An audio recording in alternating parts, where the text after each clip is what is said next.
you, thank you, thank you. What a delight, and thank you for that very healthy, energetic welcoming. Thank you, thank you.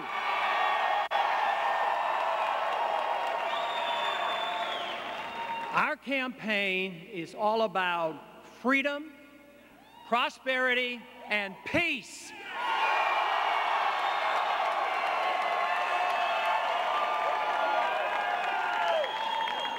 But the one thing we have to remember is you cannot have freedom without life. We must preserve all life if we expect to protect the individual liberty of each and every one of us. And that means the unborn as well.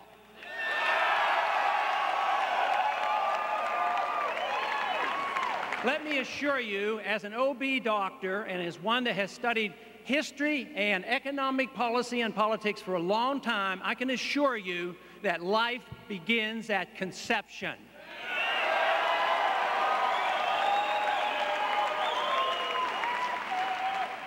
Life begins at conception, and as an OB doctor, I had the legal responsibility of taking care of that life. If I did anything wrong, I could be sued. If anybody's in an accident and a fetus is killed, they can be sued. If in a violent act a fetus is killed, you can be charged with murder. There is no reason in the world that this government can't protect life rather than the destruction of life like they do when they finance abortion. That has to stop.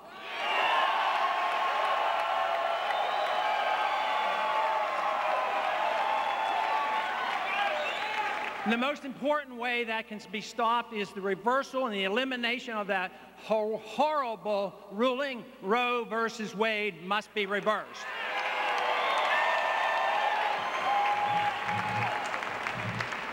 I am an advocate, a very strong advocate, of following very strictly the rule of law, the Constitution of the United States.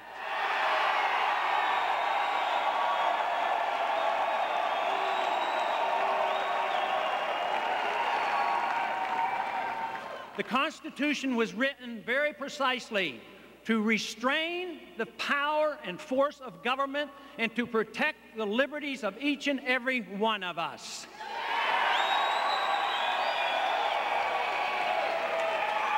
But there are a few very, very important responsibilities of the federal government. One is to provide for a strong national defense. Unfortunately, we have allowed our defense to slip. We are now overreached and we have been weakened. We have a terrible problem to deal with the threat of terrorism, and we are not handling that well. There has to be a better understanding of the cause of terrorism so that we can deal with this serious, serious problem. I think 9/11, quite frankly, could have been prevented if we had had a lot more respect for the Second Amendment.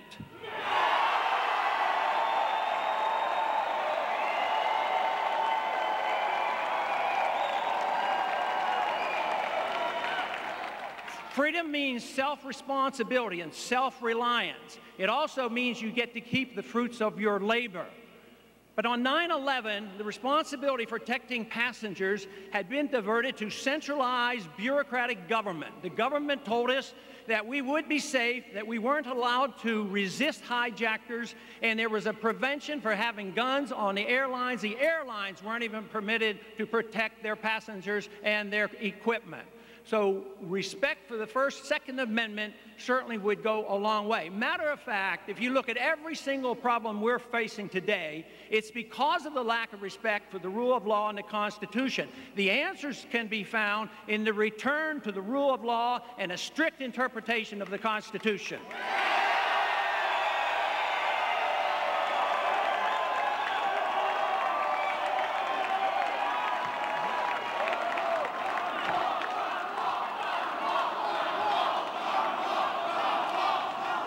Liberty means that we have freedom of choice.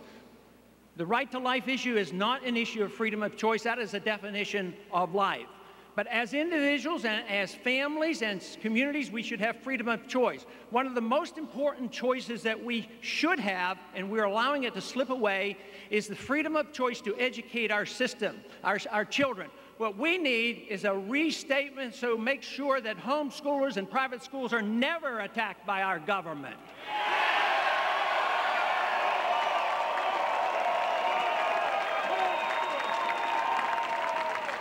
But where are we today? How many years ago has it been since the Republican Party stood for getting rid of the Department of Education and getting rid of the Department of Energy? Where are we on that?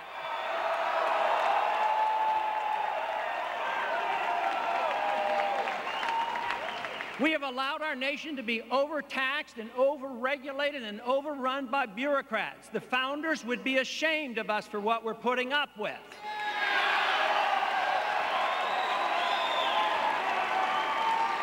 We have a very unfair tax system. We need a fair tax system. That means getting rid of the IRS and repealing the 16th Amendment.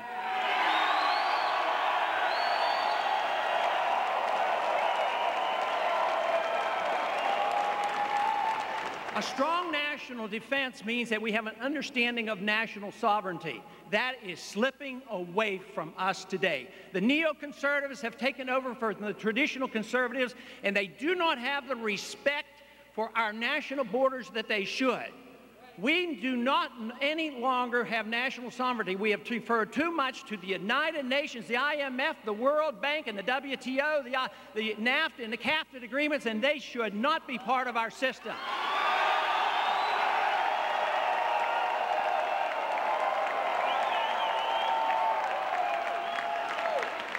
That is one of the reasons why we've been weak on immigration, and we need to reassess that.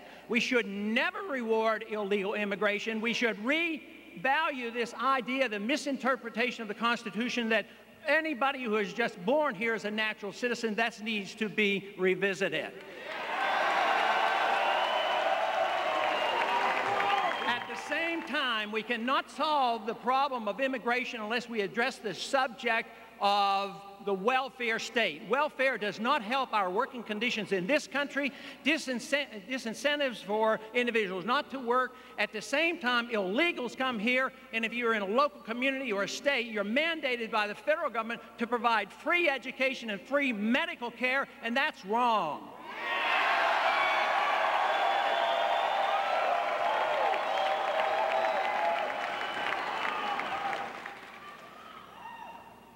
We have a chance to do something this campaign and in this election. We can continue the way we've been going, accumulate more and more big government, assume that the people won't take care of themselves, but it's coming to an end. We have financed the warfare state and the welfare state by overtaxing, overborrowing, and then we resort to printing money, which is destroying our monetary system.